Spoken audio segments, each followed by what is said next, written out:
Vacuum. I'm Buster. And this week in Toku, we're going to be discussing a next season of Power Rangers, tons of action figure news, and whatever the fuck is going on at Toei this week. On the Vacuum, yes, I just started to loop there. Wow. How are you doing, Buster? I am okay. I think. All right. I don't know. I got nothing much to say. I mean, I've been working on videos, but none of them are out. At least you're working on videos. You're working on videos too, and none of them are out either. So we're basically not both this in the week, bud. It's been a rough week. Oh yeah. And it looks like I got another one coming up. I can like the Tokugers, I can see it. My next stop is coming up, and it's Pain Station. At least it's not PlayStation. What you got against PlayStation? I don't know. I mean, I don't got anything against. I know you got things against because you hate video games. I'm a fucking PS2 baby. Don't you talk shit about PlayStation. Okay.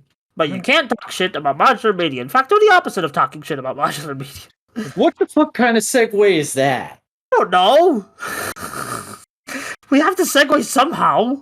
Yeah, but not fucking derogatory shit about our own shit. Jesus. It's the anti-derogatory, it's... Alright. Also, I just realized Garrick is only recording me. Oh, God, is it now? Now is it? No, Craig is getting both of us. But well, wait, it says... I think that's just... Who cares? Fucking technical difficulties, isn't it grand? Like, comment, subscribe, bitches. If you want more of this? Engage with the algorithm. Follow us on Twitter. Follow us on the Reddits. Yes, it's good. You like it. Now on to the news. This was a horrible opening. This was a great fucking week of news. Fuck you. No, a horrible opening to the show. Wow. Buster has no confidence in my abilities whatsoever. It's not... Well, I mean, I have confidence in yours, but I keep screwing it up. Buster has no confidence in their abilities whatsoever. Have I completely failed you as a mentor, as a teacher here? Is that what you're trying to tell me right now? But I'm just a terrible student. Anyway, let's get on with the word. Let's get on. I'm trying to have a dialogue here with you, buddy. I'm trying to use this episode as a teaching experience, and you're just fucking off. Okay, I'm sorry. All right, let's get after it. Come on, let's do this. We had that fucking components episode on Saturday that everybody needs to subscribe and listen to on Friday. Fucking talking about getting good at shit. Let's get good at some shit. Let's talk about how the fucking CGI guy for Power Rangers is getting good at his shit, and he's designing the new morph sequence for Power Rangers Season 30, which starts filming next month. Holy God, there's going to be another season of Power Rangers after Dino Fury. It's been speculation for a long time, and we were wondering if they were going to stop the show and reboot it into some kind of weird interconnected universe thing. We were wondering what's going on. Are they going to adapt another Sentai? Well, here confirmed via some behind-the-scenes people who regularly work on the show, Season 30 is happening, and also we have a rumored name from, I believe it's a casting solicitation that went out, Power Rangers Cosmic Fury. Now, please keep in mind, the Cosmic's probably going to stay, the Fury's probably going to change, because Dino Fury was originally going to be called Dino Knights. But Buster, Fury is the new Force. Aren't I a hilarious original comedian? Well, Fury's cooler than Force. Damn right it is. Yeah. Also, this probably isn't a Q Ranger adaptation. Like, I know that's where everybody's head is going to go right to with the word cosmic, but like, they've said they don't want to do or at least Simon Bennett has said he doesn't want to do a straight up Q Ranger adaptation in interviews. And he's also said he's still hanging around. Like, we're getting a new head writer, but Simon Bennett is still going to be involved on some level on this next season. Like, then again, they might just be like, well, tough shit. We got toys to sell. That's true. They might do that. I've seen some people thinking this could potentially be a Kira Major adaptation. I wouldn't be super hot on that because I just don't like the aesthetics of Kira Major, and I haven't seen it. But you can make anything work. You just have to make it work, which is why I'm even really into, because we've been thrown back the idea that, like, hey, this might be Hasbro like really going in their own original direction finally. Database Ranger threw out a really cool idea, which is this might be them adapting multiple Sentais that are just multiple Ranger teams on different planets all at once. I don't know. I don't know how logistically feasible that is, and I don't know if that could even be something that would really take for people. But I think it could be really fun and really neat if they did it, especially if they just like blitzed through a bunch of teams to get up to Zenkaiger in time or something like that. I don't like that idea. Yeah, I of can, course you don't, you fucking lore hating slag. yeah. I mean, I just like. It would have to be like a anthology kind of thing. Basically, just for me to work, it would just have to be like 4 to 5 episodes per team. All right, next. I mean, do it like they did the Space Sheriff movies. You get little arcs of each team that kind of build into a bigger overall story where it's like the season finale, all these teams have to team up. But like at that point, like the Space Sheriffs, you could just keep recurring their story in like full on seasons, like you know. And who's to say Hasbro doesn't want to do that? Like that's Yeah, the thing. If we're exactly. talking about Hasbro going in original direction and throwing a lot of Sentai stuff to the side in order to just take the aesthetics and do what they want to do with it, I think you could really make that work. Yeah. Now, of course, that's entirely conjecture on my part because we don't know that's what they're doing. We have no idea what they're doing. For all we know, Cosmic Fury is just a placeholder name somebody threw out at a meeting because they needed a name for this thing they were throwing up. Yeah, or it just could be like we don't want to spoil the theming, or like hope to God it's not original suits because I don't think we're ready for that. I think the team in New Zealand is good enough to make some cool original suits. Yeah, I don't trust a Hollywood design team, but I trust the Weta Workshop people who have been working on the show for literal decades now to make cool yeah, suits. and like they did get the Morphin Master suits from Toei apparently, so like if they keep doing that, just like hey Toei Plex, give us some new designs for this theme we want to do, and that would be cool. Yeah, that might be what they go for. And I mean, as far as we know, there is one morph sequence going by this design because the Instagram stories this guy posted is morph sequence singular, not morph sequences. So Yeah. I'm thinking it's going to be one team, which for one more reason just rules out Lupin versus Pat again. Well, I mean, they could still you could still have like the same morph sequence for that. I True. don't know. And like, I'm not one of those people that's like down on Lupin versus Pat. I just don't think it can work in the West right now.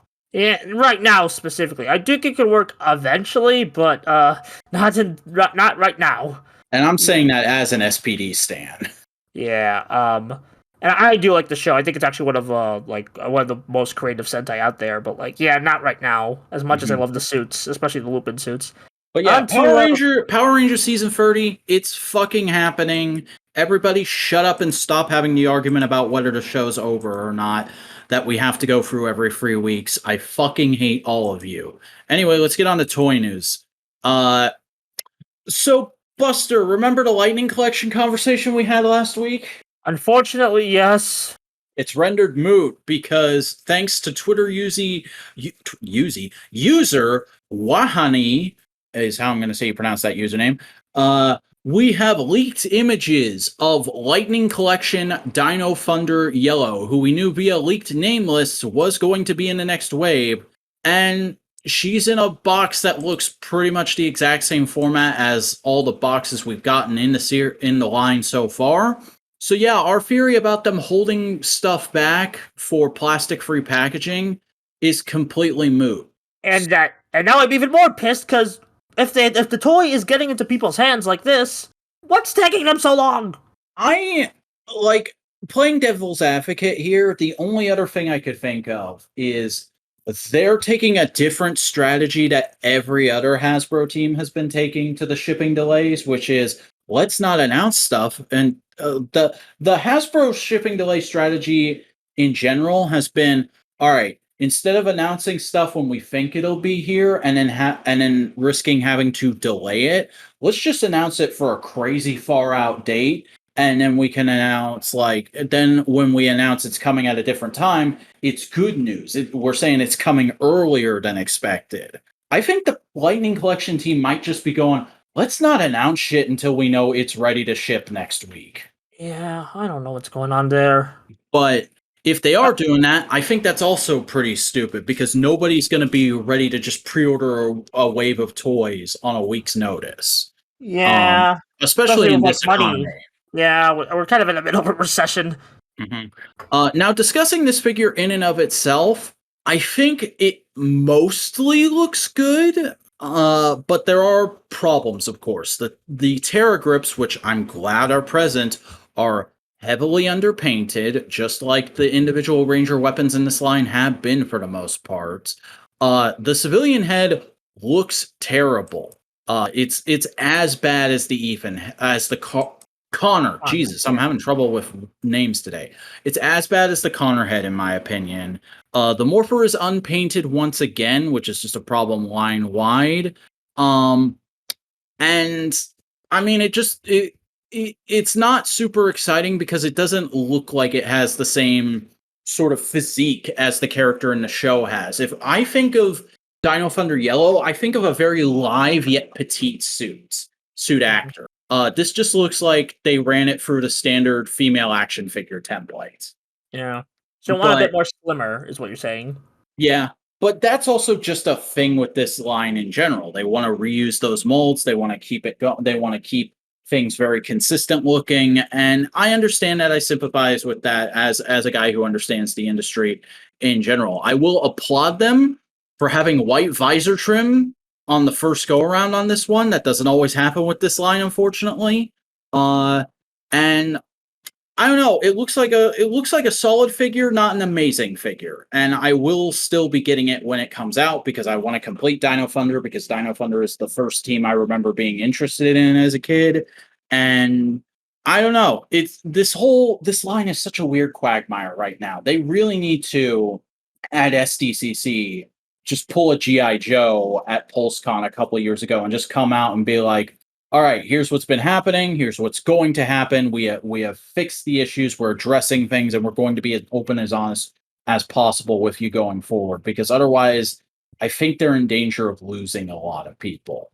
Yeah, I think they need to do like a soft reboot of the line. I think don't redo figures, but just basically new packaging, new name, new design philosophy. Not new name because then people are going to think it's a new line. Fair. Or Lightning. Still keep the Lightning. Just call it Lightning.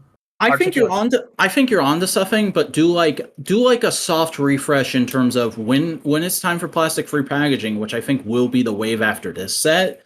When you roll that out, change your presentation in general. Like I said, just be more open and honest with the fans, because there are people who will always just be shitheads. Like I was at a GI Joe Instagram live stream last week, and people were bitching and moaning about the price hikes and whatnot constantly, and making fun of the designers' speech quirks and whatnot. And I'm like, this is annoying, but you're always going to get shitheads like this. But if you're there's a lot of people like that in the Power Ranger streams. But if you're more open and honest in general, like the GI Joe team is, it will noticeably die down. I was this time last year, I was very mixed on or maybe a year and a half ago, I was very mixed on the GI Joe team, and I was like, this is great product, but it seems like they're really messing up on the distribution edge, and they're not being very forthright with fans. And then they had that one stream during PulseCon where they just completely turned it around, and it's been the best Hasbro line since. So nice. I think if Lightning Collection could have a moment like that, we could see a lot more goodwill in this fandom, which is something we desperately need. But let's move away from Hasbro and get into some Bandai news, because Tamashii Features Tokyo 2022 was a few days ago, and that's basically the regular showcase for all of the coming high-end Bandai products. And they haven't actually had it in a couple of years because there was things happening. First and foremost to talk about from this, SH Figuarts Twokaizer. He looks beautiful. He's marked display only, which means they do not currently have a solicitation planned for him. Was the first SH figure art, and they already have the Sencheku Seiho Gokai Red. Makes sense to do like Tokai, and he, I think he's a popular character in Japan. I have no way to gauge that, but I love Twokaizer, and if I'm gonna buy Figuarts Twokaizers, I'm gonna need Twokaizer there with them, and I'm gonna need a Tokai Flint as well if they do put that suit in an actual special. Yeah. We also got for if you're into the Kamen Rider side of things, Black Sun. Yeah, they show Black Sun, who is probably happening. Like they already announced that like Amazon Prime exclusive like Mabob. Oh yeah. No, what I mean is like he also has display only on his nameplate, but him and Twokaizer are very much like this is probably happening. They just haven't got clear plans for the release yet because they're trying to get the actual prototype just right. But no, this. Like, I'm not 100% in love with the suits. I think the suits look really cool, but like as an action figure, this looks incredible. This looks like Elden Ring meets Tron. Yeah. Very, very much. Also, someone in the comments of this posted the Advent Master from Dragon Knight, or I forgot what he's called in Ryuki. Just like comparing them, but I just find that funny. And then we have some official solicitations for new Figuarts. They tend to do like one or two every few weeks.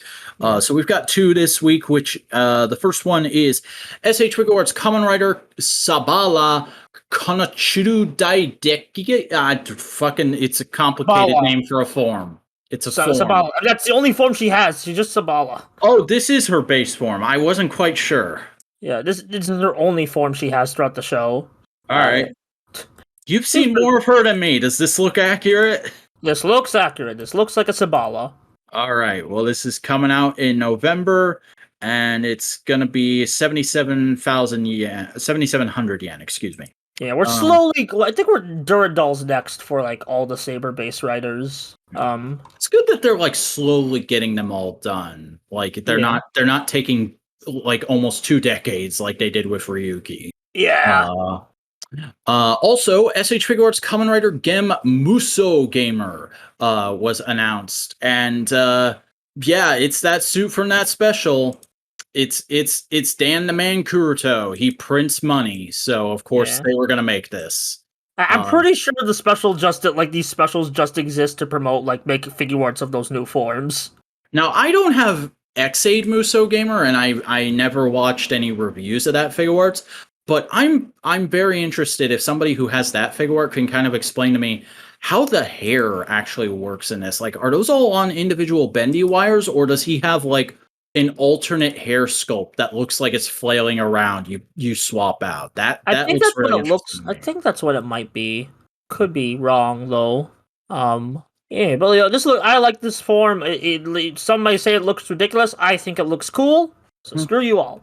I don't love it, but it's also not the worst X-Aid form I've ever seen. So, again, coming out in November, and this one is a little more of a tasty exclusive price. So it's going to be 9,350 yen. Yeah. All right, let's go to the movies. Let's all go to the movies. Let's all go to the movies, except not because I don't like how these look. Dang it. I love how these look. We've got the Super Sentai and Kamen Rider Summer Movies for the year, which of course is Dom Brothers and Revice, and they're doing a Dom Brothers movie about somebody making a movie about the Dom Brothers, which is very goofy and in keeping with the theme of the story, but it's just a little too goofy for me. I mean, they did like a bunch of stuff like this for like 70s and 80s Sentai. And like they did it for O-Ranger. I think it's nice to return like a back to basics thing, especially because we're still very early on in the show. I definitely can see that, but like there's like the Toku goofy line I'm willing to get into, and then there's like a line that's just too far for me, and this kind of stuff is that too far line. Well, screw you! I get to see like Sonoi in a school uniform, and that looks cool. So, and they also mentioned Kamen Rider at the end. Yeah. Also, we're getting a Kamen Rider Summer Movie that looks like a summer movie where I'm guessing this is post-show story, just judging by some of the non-henshined costumes people are wearing. It might be But like midway, like you know that like point in Kamen Rider where we're like before the end, but then after the end. mhm. Maybe that. We'll see. They're gonna set it before where we're at in the show right now. Maybe that, or like there'll be a point in the show where like everyone gets back together, and then we're gonna go raid the final boss. You know, Mhm. because we still Yeah. got like a lot of like revice to go, unfortunately. But Uh, it's called Battle Familia, and it looks like a bunch of crazy movie action with a movie exclusive boy who looks very similar to that Birth of Chimera character we that were is talking Chimera. about. That is Yeah, Chimera. and Uh, it looks like the parents are going to be a little more involved in this story than you would think. So, and because there's also a poster going around that has a form we haven't seen before, people are theorizing we're getting Kamen Rider Yukimi, and I'm like, yeah. Although to be fair, we see that form in next week's promo, so yeah. So I'm like, that's a dubious proposition. I'm not against it, but it just seems like that's not where to go. yeah, I know. It's just, revice is going in all sorts of wacky directions. I don't know what to think of this show anymore.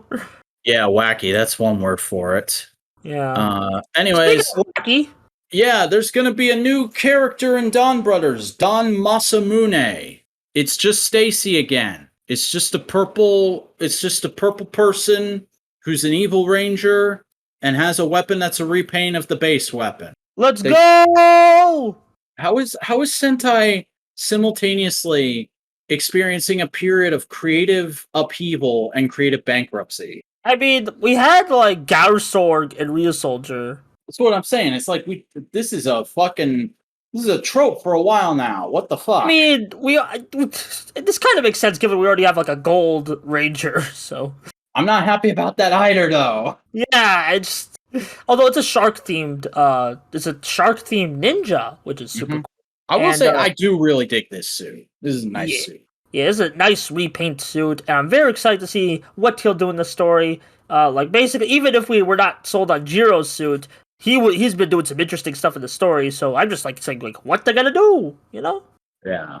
I mean, it just feels like Inoue just has like to basically make all these wacky personas that all the toys Bandai shoving down his throat. Like, put this in the show, put this in the show. And it's like, this is like it's probably I mean, that is kind of a Toku writer's job in a nutshell. yeah. I basically just described all of these writers' jobs. Although I'm like, just like a weird side note. When are we gonna do stuff with Zenkaiser Black again? It's been a I while don't since know. we've seen him. I mean, we see Kaito like in episodes, but like, when have we seen that suit again?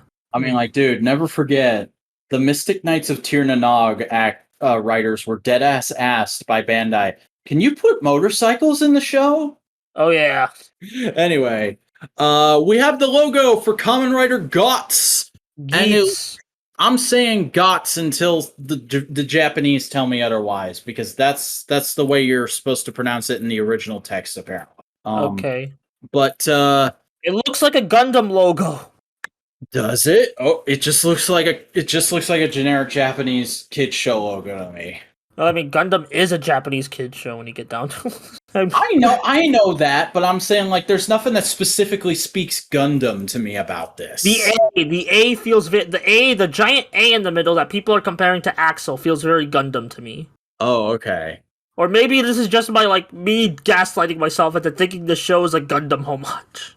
I guess this is just me not being a double guy. I did not think Axel when I saw that A. Do you know what I thought of? What? I thought of Acer subs, the guys who subbed Gaim as it was airing.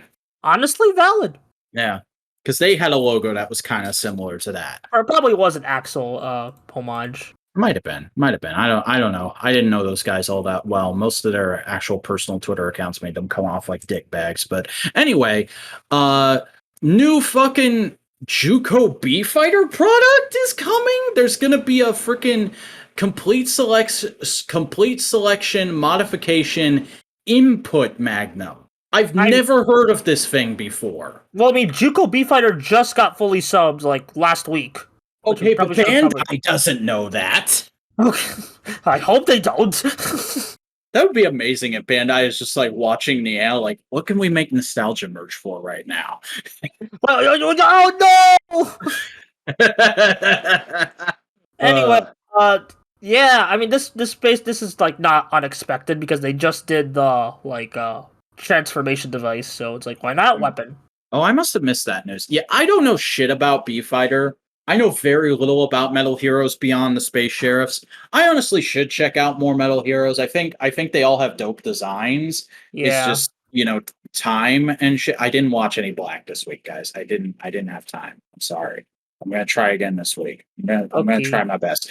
But uh I don't know, the design of this weapon isn't bad. It looks like a fully featured CSM product. They're going to have buttons and noises from the show and lines from the actors, so that's great. But I have no reason to care beyond it looks cool. Anyway, All right, on to some sadder news that actually just broke today. Veteran tokusatsu composer Chune Watanabe passed away a few days ago.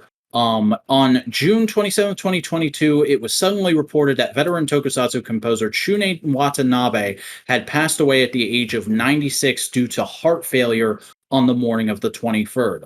Watanabe was well known and beloved for having a hand in creating the music for popular anime like Mazinger Z and tokusatsu like Himitsu Sentai Go Ranger. His involvement on Go Ranger was what brought him back as the composer for the 45th Super Sentai series, Kikai Sentai Zenkaiger.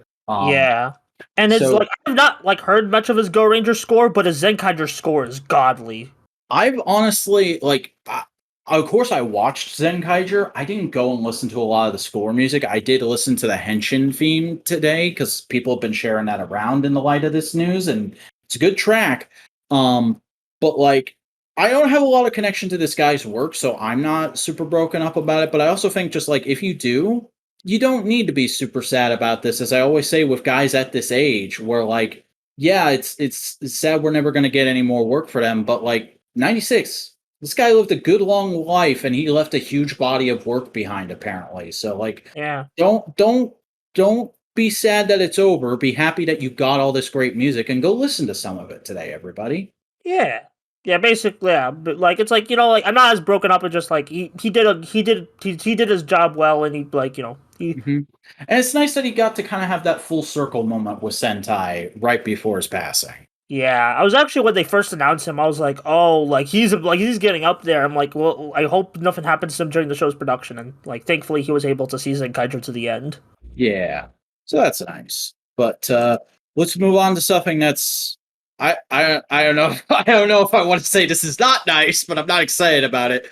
Raiga Siragata is going to make a guest appearance in Ultraman Decker, and if you're not aware of who that is, he's the fucking face actor for Trigger. Years before the appearance of Ultraman Decker, Kengo Monica brought peace to Earth as Ultraman Trigger. Now actor Raiga Siragata will return to reprise his role as Kengo to make a guest appearance in Ultraman Decker. In this appearance, he will entrust the new hero Kanata with his primary weapon, the Ultra Dual Sword, as a symbol of their bond. Kengo can summon the Dual Ultra Sword by equipping the Dual Ultra Key in his Guts Spark Lens.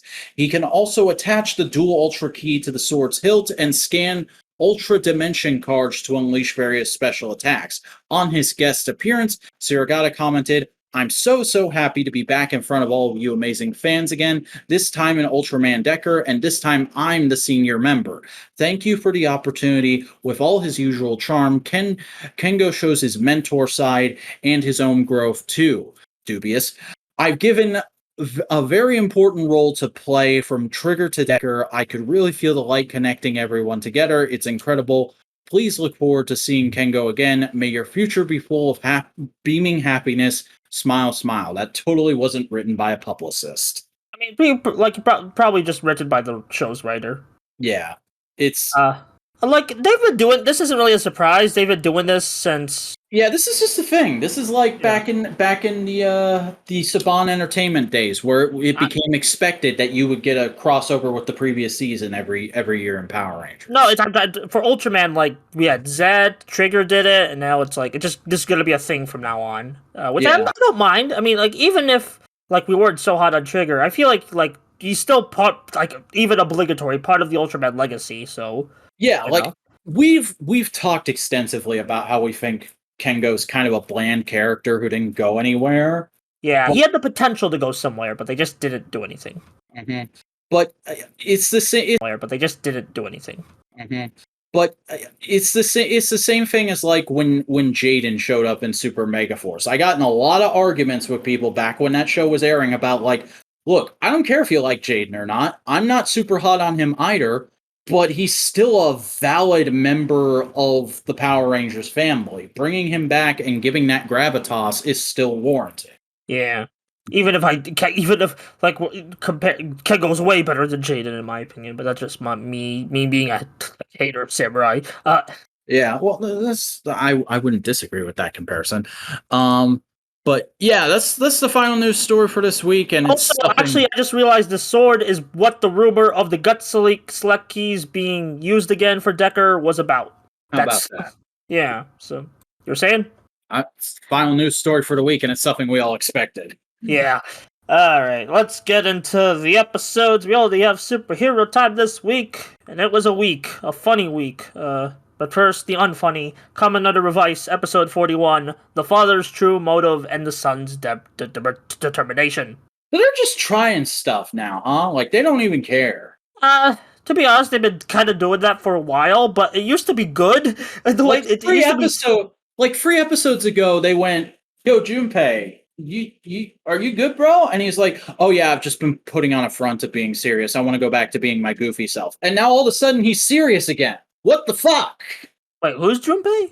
The dad, Genta. Oh, okay, Genta. Yeah. I mean, granted, Daiji wasn't betraying them, like, at least, like, full, like, basically is now, like, confirmed betray, so I get that. Like, the Genta stuff in this episode, I think, is well done. Everything else, I don't care. Like, they keep trying to make Hikaru a thing. Stop making Hikaru happening. Like, it's not gonna be a thing, guys. I don't care how many, like, Twitter accounts post about Hikaru. I don't care. Meet Shield Man ain't gonna happen. Yeah. It's too little too late with this boring-ass character. Why are you trying to do the same thing you did with fucking Hana with him? Just use Hana! Like, she was there since the beginning. That's why all that time spent on her turning to the side of good was actually interesting and didn't feel like we were wasting time in the show. Doing it with Hiroki, it just feels like you're wasting screen time during the final arc. And also, I don't care about the weekend. Neither do I. He's got like 2 good songs. Not the, you know what I mean. It just like besides giving besides uniting the heroes and giving Janine and like everyone their weapons, why couldn't George do that? I don't know. I mean, it would require some rewrites, but like overall, the most interesting thing in this episode is fucking Hana and Daiji having a sky fight, and even that didn't look that cool. That looked like they had free animators whip that up in an afternoon, or like a bunch of green screen, you know? Yeah. I mean, I'm not saying that's bad. I mean, you can do great stuff with green screen. It's just, just feel like, you want to make some things in them. Also, maybe it's just me. Has anyone noticed the sudden Amazon's color palette this show has been taking ever since the Final Form debuted? Oh shit, you're right. The colors have totally gotten me. And I'm like, I guess. I mean, it's still like, there's still nice action. They're kind of going for an end times thing. So, like, it's not unwarranted, but it definitely does feel odd now that you mention it. I'm, like, comparing screen caps from this episode and, like, 10 episodes ago side by side in my head. Yeah, like, it's just, what's happening? It just feels like a completely, like, we've gone into the alternate universe edgy, like, summer film from the 2000s. Mm-hmm. And can we talk about how, like, the Demon Squad feels so nothing when it should have been like a really cool moment for Hiromi. Like, they give us 2 seconds of him leading them into action, and it feels like a cutaway to a tie-in to an event comic that's in the main event comic, just to be like, here's 2 panels, it counts, it's part of the story. Yeah, I can kind of see that. I just feel like they're just there to sell some toys and like get like more helmets modeled or something. Yeah, gotta reuse those suits. Yeah, and I will say Vice and Iki's speech was cool, but it just felt like nothing to back it up. It's just like, Mm-hmm. Like, it's just like I don't really like Vale. What are they doing with Vale? Like, I feel like his end is coming soon, but just I don't know. Like, well, clearly they're doing Jack Vale. That's a thing that's happening. Oh yeah, that next episode. Yeah, Yeah. which I mean, it's a fine suit. Kind of feels a bit rushed though. Depending on what exactly the character is, because I want to know, is that there's two things that could be. That's either Vale taking over Daiji's body, or it's Genta being like, "Yo, bitch, you're gonna be my bitch now. We're gonna be good guys." I think Vale's the blue. I think Genta's the good suit though. The suit George is whipping up for him. Yeah, the blue suit, Yeah. which by the way, when he walks in that workshop room that's like George's room, keep out, and Genta's like, "Yo, make me some shit." I'm like, what the fuck is George working on in there to begin with? Or is he just making those demons drivers by hand one at a time? Probably just like working on plans, and then he does like 3D printer stuff or sci-fi. Also, they have like a dramatic confrontation in this episode. We're jumping all over the place. I'm sorry. Yeah, no, it's fine. But there's like a dramatic confrontation where the parents are like, "So what's up with our family photos to Iki?" And the whole time they're having like this dramatic conversation about Iki's motivations and how he's going to continue on in the face of it all. George's CSM Arkle is just in the background on a stand, and I'm like, that's just a toy. You just got a toy right there, guys. No, it's fine. Silly. Not, that I mean, like that's like the Kamen Rider silliness I expect. I mean, like I just like it's a setup. Like this isn't really like a bad episode. It's just I need to see where this goes. But based on the last episode, I'm not liking where the show is going. Yeah.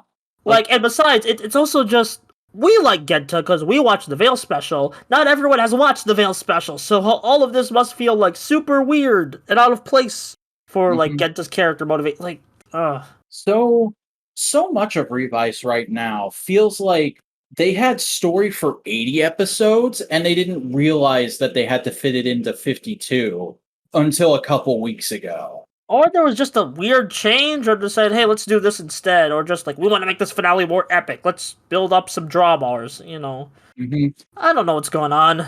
I hope the show ends well, but I doubt it. Man, what a fall from grace we've been we're at this point. We've been like coping. There's been like peaks with like Hana and Janine's fight, but then there's also just like the lows of Holy Live versus Evil. Or like the constant fucking oh god, what's his name? Tamaki, the constant fucking Tamaki is going to become a Kamen Rider teases that they literally opened this episode with. Yeah, they're just salting us specifically now because we're like the only two Tamaki fans still existing at the moment. I will carry a torch for that boy to the day I die, man. Yeah. Well, we'll just what a fucking bullet I dodged not buying that two-side driver I wanted last year. Yeah. They didn't even look that like honestly like it's a cool idea for a toy, but it kind of like needed more functionality. I just have that problem with secondary drivers in general. Like I feel like the last great secondary driver was like I mean Shot Riser. That's been near, but like we've been 2 series apart from the Shot Riser. Just yeah. I just rambled. Sorry. Yeah, Shot Riser was not that long ago. Like we're only 1 series away from that. No, we're 2. Remember Saber? And like Revice is coming to an end. There's 1 series between Revice and 01. Okay. No, just I don't know. I just feel like it could have been more stamps, more forms, more kebabs. You know. What the fuck are you, a Bandai executive? Yes. I wish. Shit. I didn't. I wish I was on this Tokusatsu podcast. Mr. Buster Bandai, please explain to me when the fuck I'm getting SH Figuarts Shinchoku Seiho Gosei Night. When you pay us $50 million, which will never happen. Oh fuck. Oh god, let's not make no, we're not making any bets over Gosei Night, okay? Because I don't want to lose money. I mean, you already got a Figuart. Oh yeah. Anyway, I want to get that. You should. I ironically love Robo Knight now. Yeah, same. So like, I definitely do want that figure at some point. But anyways, let's talk about fucking Sentai. All right, Avatar Sentai Dawn Brothers, episode 17, Light and Tsubasa. This is just like the most in-a-way thing I've seen in a while. I love it. This is great. This episode. They don't miss, baby. They don't miss. I feel like there's a huge taste issue going on with us and Don Brothers because, like, when I say this is the most in-a-way thing I've seen in a while, I mean, like, this annoyed the fuck out of me. This is just him doing his romance thing to the nth degree.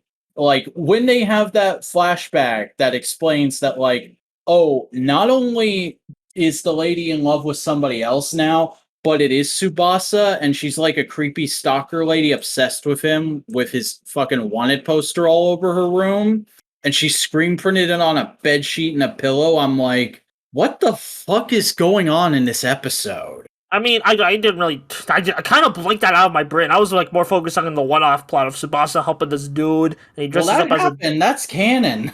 Oh yeah, was that last week or this week? I No, forgot. that's in this fucking episode, dude. I screen capped it. Oh, that's the picture everyone's been posting. Oh, Yeah.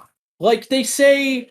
oh that, like, yeah, that moment. Okay, yeah, the guy who like fell in. The plot of this... For the listeners, the plot of this episode is Tsubasa is trying to help a random guy whose girlfriend broke up with him because he got scared and ran away from a monster.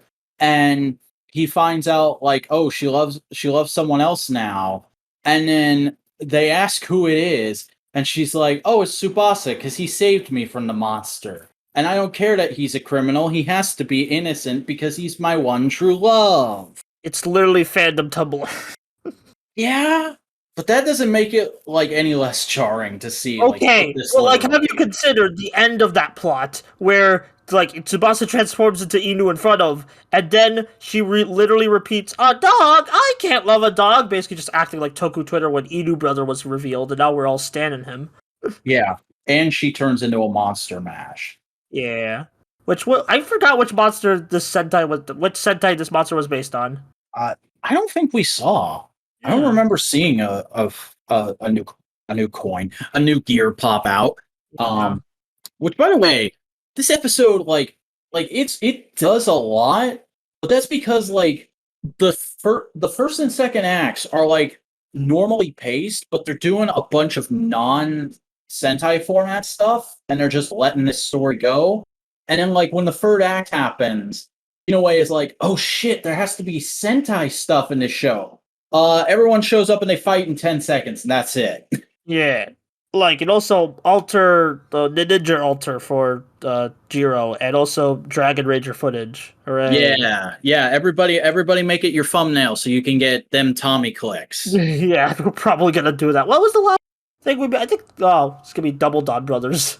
The last thing was Twokaizer Gokaizer. Was still like Sentai back to back, so whatever.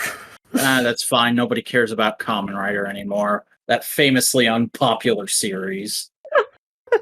By the way, little detail in this episode, because I'm just looking through my screen caps again right now. During the flashback where we find out what happens to Tsubasa's girly friend, did you notice what's on his shirt? What? It's in English, in bold Arial font, "Bark a severe start in life" with 3 exclamation points. That's his pajama shirt. That's like Banjo's, what's it called? You look hotter online or something like that. You look better on social media, which somebody made that shirt on Spreadshirt, and I did have it for a little while. I need to get that shirt now because I'm a big Build fan. But yeah, also just I want that shirt, that too. Yeah. Just someone make that shirt right now. Yeah, somebody make that shirt.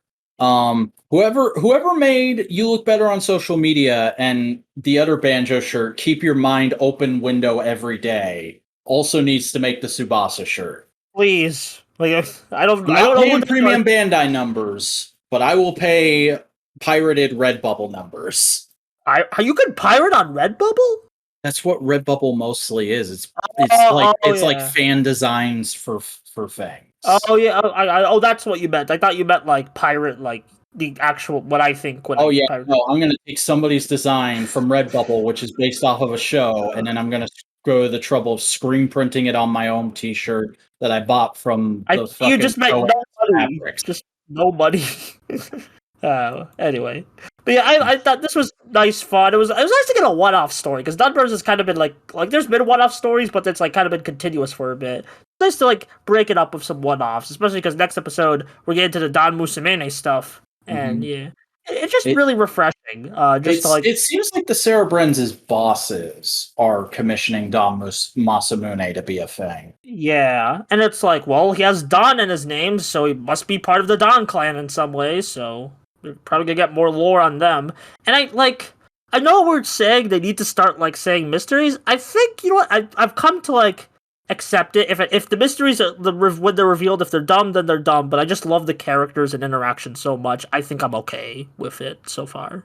Just like them, just kind of playing the slow game. I'm gonna cut that audio out as its own clip, and I'm gonna play it back for you when we're like episode 40, and see if you still agree with yourself. Also, I mean, I'm enjoying the characters, so screw it. Hmm. But no, this episode was very all over the place, but like, here's the thing. Dumb Brothers can have fucking weird episodes, but they're not bad. Whereas Revice can have a very standard episode for a final arc that is just like incomprehensibly annoying. Yeah, I think that's where we're at with both of these shows at the moment, where it's like Don Brothers is doing some wacky stuff, but it's fun wacky stuff. Revice is doing some standard stuff, but not that well. Yeah, I'm interested to see what Geats will bring to the table, though. Yeah. And I didn't do any Ryuki watching this week because I've been too busy watching Yu-Gi-Oh and playing Fire Emblem. Well, then we have both failed. Yeah, I mean, granted, I did those for making videos on my own time, so. So tell the people where they can find your failure ass. YouTube. I'm not linking things until I upload a video again. Wow. Okay. Hi, I'm the Vacuuminator. I make YouTube videos about Tokusatsu and occasionally other things. YouTube.com/the Vacuuminator if you want to watch those. I'm also on Twitter, tweeting and twatting every little thing that pops into my head at the Vacuuminator. And I'm on Instagram posting figure photography at the Vacuuminator with an underscore. But folks, that is all for this week in Tokusatsu. It's a very, very, very, very interesting week, I think we'll say. Yeah, very eventful. Maybe not that eventful compared to like other weeks, but like it's eventful for this show. This is an eventful episode. We'll see you back here next week for whatever the hell happens that week in Tokusatsu. Bye.